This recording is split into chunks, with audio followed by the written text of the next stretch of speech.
Good morning, Fairmont. My name is Steve Bergstresser. I'm the Assistant City Manager and the City Engineer for the City of Kettering.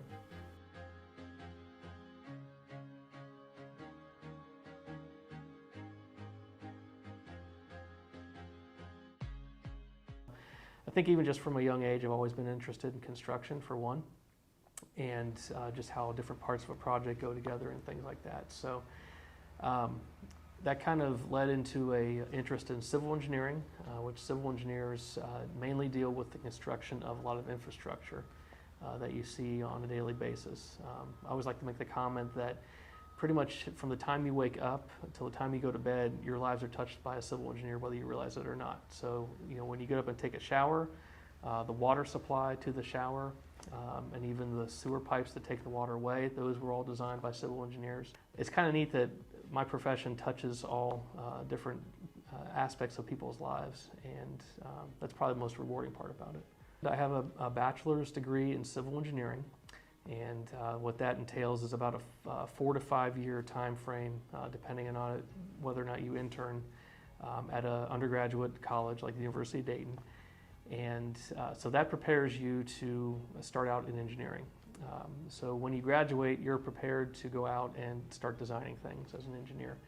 I'm also a registered professional engineer in the state of Ohio, and basically what that means is that I'm legally allowed to practice engineering according to the state. So I have authority to sign off on construction plans saying that they were designed with the right standards and they were designed correctly. So I have that ability to do that. So there's 4 years of experience you have to have in order to become a PE, a professional engineer.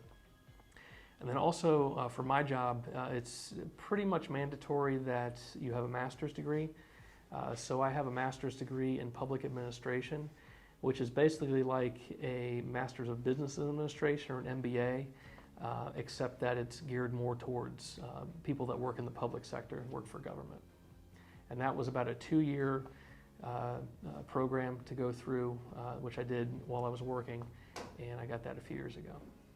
It's actually probably one of the best things that someone thinking about a career in engineering could do is when you're in school for your undergraduate and college, try to find at least a summer job in your area of interest.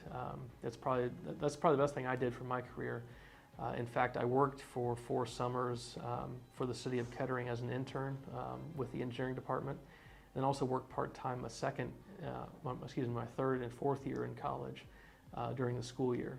Well, how did I become city engineer? I interned for the city of Kettering in college, and unfortunately at the time when I graduated from UD, they didn't have a position open as a full-time engineer here at the city. And so I went to work for a consultant in Cincinnati for a couple years, and I got a lot of good experience there. About 2 years after I left Kettering, a position opened up as a staff engineer, and I was fortunate enough to get the job. And so that was back in about 2003 or 2004. And so I worked as a staff engineer here at the city for about 3 or 4 years, and at that time another opportunity opened up where there were some promotions above me, and the city engineer position became open.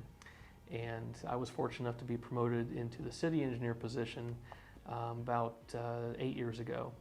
And since then I've been the city engineer. And what that entails is basically I oversee the engineering department, which is responsible for all the construction, all the orange barrels that you see on the city streets. And so we oversee all the roadway projects, all the bridge projects that basically build things up from the ground up, or just something as simple as a resurfacing of your neighborhood street. My job as the assistant city manager is to try to anticipate change within the city.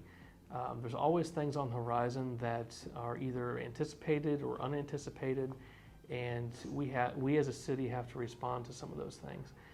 Probably a good example of that would be the upcoming trash contract.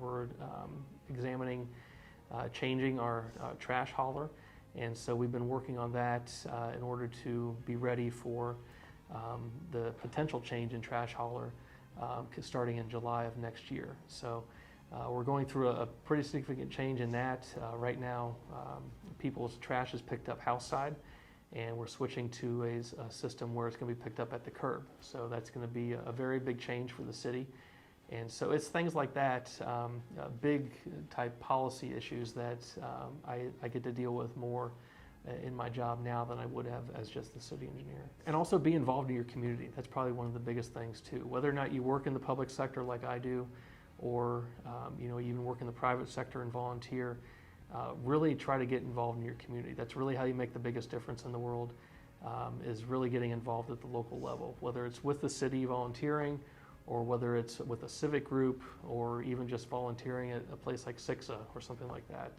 But do anything you can to really kind of improve the community on the local level.